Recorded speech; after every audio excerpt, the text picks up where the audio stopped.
can you hear anything? A sound? A thump? One might beg to ask why this phenomenon might happen. Synaesthesia, a concept used in the cognitive sciences and/or phenomenological studies, has the answer. In clinical terms, synaesthesia is the experience of an inducing stimulus, consistently and involuntarily evoking a consciously experienced concurrent sensation in a different sensory dimension or modality. However, this is a clinical definition. American phenomenologist and film theorist Vivian Sobchak posits another form of synaesthesia, one that views it as a metaphor, one that is much more commonly encountered and one that plays an important role regarding the viewer's experience with films.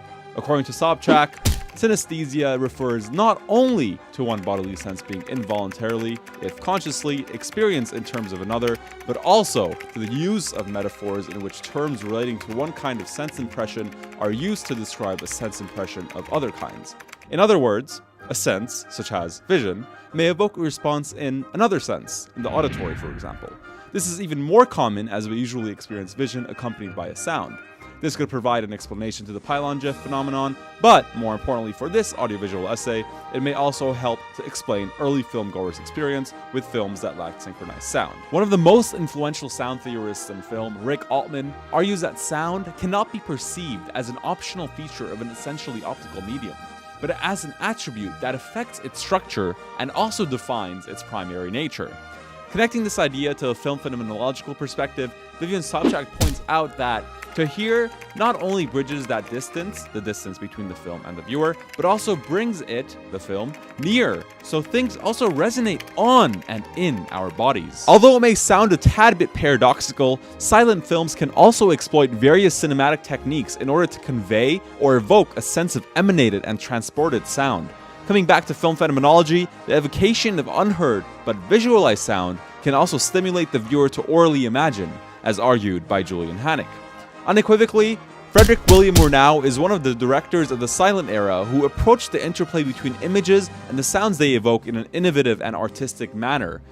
His films were praised by contemporaneous reviewers for being true, real, intense, flashing along, even for being musical, and thus, we argued that the visualization of sound created by Murnau played, and still plays, an important role on the overall viewer's experience. The aim of this essay is to explore how Murnau made use of synaesthesia through the visualization of sound in his films, even if intuitively, to create a more immersive film experience and overcome the limitations of the medium at that time. Henceforth, we pose the question, how does Murnau evoke and convey sound through the use of stylistic cinematic techniques in Nosferatu, Phantom, The Last Laugh, Tartuffe, Faust, Sunrise, City Girl, and Taboo? Furthermore, does this enhance the overall cinematic experience? If yes, how? We will take a reductionist approach and look into the editing, intertitles, camera movement, special effects, and character expression or acting. Albeit we have made the division for the sake of a structural analysis, it is important to note that these techniques are mostly employed in tandem.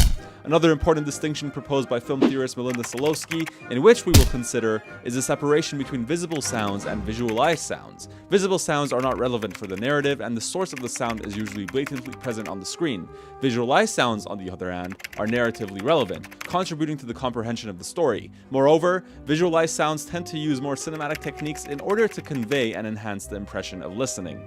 Without further ado, let's dive into Murnau's synesthetic filmic universe. Editing organizes the sequence of images in a film, and therefore, it can also organize our impression of sound. In this example from Nosferatu, we can see how Murnau connects the sound between the source and the receiver through a simple cut. It is important to note that the character looks to his right, whereas the receiver looks to his left, therefore establishing the viewer's spatial orientation. Another example is from Murnau's Taboo. The transmission of the sound wave is converted sequentially. The source of sound is emitted from a young boy shouting, which then is received by the first line of rowers. The rowers then become the source as they transmit the sound forward, and the first rower becomes the receiver, and reacts accordingly. The sequential editing between the three characters signifies the transference of sound. Intertitles can also be employed as a source of oral evocation, sometimes even surpassing its purely semantic value and expository function, as they become visual illustrations of sound expressions and intonations. In Sunrise, the repetition of the bolded fragment, "Come to the city," with an exclamation mark and a bigger font evokes a sense of urgency and loudness from an oral source. In City Girl, Murnau exploits an intertitle written in capital letters with an exclamation mark which rapidly zooms in onto the viewer. He does so to emphasize Lem's intonation, and by doing so, it enriches the suspense presented visually. A rather particular example concerns a scene in Phantom, in which an aroused mother responds verbally to her son's uneasy gait, who is situated in the next room. It is interesting to note that the intertitles not only evoke an oral sensation to the audience, who can't imagine the uneasy steps, but they also assist in the interpretation of the son's character, one that reveals a troubled mind. Coming to our third category, camera movement can explicitly demonstrate not only the oral presence of sound, but also its transmission from one place to another. In this scene from The Last Laugh, a sound being blown out from an instrument can be represented with a sudden zoom out in combination with the dolly shot moving backwards. In another scene, the sound can travel from one character to another through a diagonal pan shot to the left. Also known for his innovative approach towards special effects, Murnau makes use of superimposed images to convey the three-dimensionality and spatiality of sound.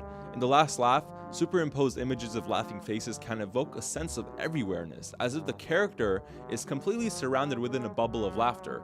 The same feeling extends onto the audience. In another characteristic example from Faust, Murnau displays the oral resonation of sound through a special effect which consists of an extreme close-up of the face of a person screaming in agony, superimposed to a dolly shot of a landscape. The sequence ends with this traveling sound reaching the receiver. It is also significant to refer to character expression and acting when talking about the visual representation of sound. The character's movements, facial reactions, and gestures can transmit the importance of a sound within the diegetic world to the audience, even though the technical limitations of films couldn't allow the audience to hear it. For example, the scared reaction of Emily Jennings in The Last Laugh comes after a camera zoom-in of a screaming face, denoting both the non-verbal content of the vocalization and the surprise felt by the character. In Tartuffe, Murnau also plays with the audience's expectations by showcasing how a sound is heard by a character, but the character deliberately ignores it.